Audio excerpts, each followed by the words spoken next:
want to move to Springfield, Ohio, and what's happening there. We've seen school closures, parents worried about their kids leaving the home because of racist conspiracy theories that I won't repeat here, but they have been repeated by leaders on the Republican side, President Trump, former President Trump, and Vice Presidential nominee J.D. Vance. From your perspective, is this just a case of irredeemable racism that can't be mitigated by any rational action, or is this a situation in which a federal response could help this community heal? There's a question of resources and... Well, no, I'll let you finish and then I'll speak. No, please. It's a crying shame. I mean, my heart breaks for this community. You know, there were children, elementary school children, who it was school photo day. You remember what that's like? Going to school on picture day? Who were dressed up in their best, got all ready, knew what they were going to wear the night before, and had to be evacuated. Children. Children. A whole community put in fear. And I'll say a couple things about it. One, you know, I learned a long time ago in my career, having a background as a prosecutor, when you have these positions, when you have that kind of microphone in front of you, you really ought to understand at a very deep level how much your words have meaning. I learned at a very young stage in my career that the meaning of my words could impact whether somebody was free or in prison. As Attorney General, I was of California, fifth largest economy in the world. I was acutely aware that my words could move markets. When you are bestowed with a microphone that is that big, there is a profound responsibility that comes with that. That is an extension of what should not be lost in this moment, this concept of the public trust. To then understand what the public trust means. It means that you have been invested with trust to be responsible in the way you use your words, much less how you conduct yourself.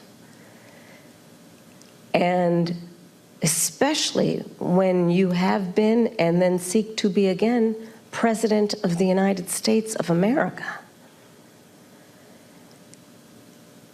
And so I go back to, it's a crying shame, literally, what's happening to those families, those children in that community, not to mention what is happening in terms of, look, you say you care about law enforcement resources being put into this because of these serious threats that are being issued against a community that is living a productive, good life before this happened.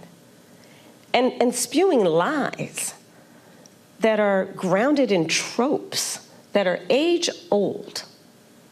And look, I said it not very far from here the other day at the debate, where it's coming from.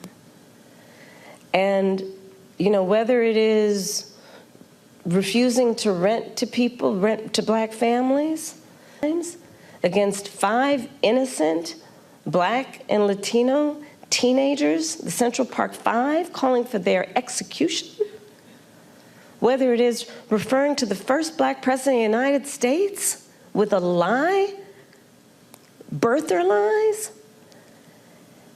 And look, the American people deserve, and I do believe want better than this. I do believe that. I know, the vast majority of us as Americans know we have so much more in common than what separates us. I know that. I know that regardless of someone's background, their race, their gender, their geographic location, I know that people are deeply troubled by what is happening to that community in Springfield, Ohio. And it's got to stop.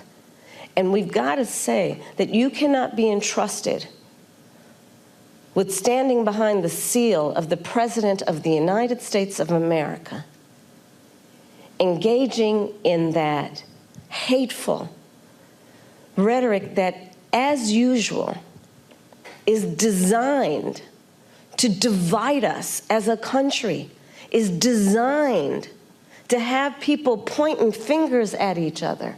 It's designed to do that.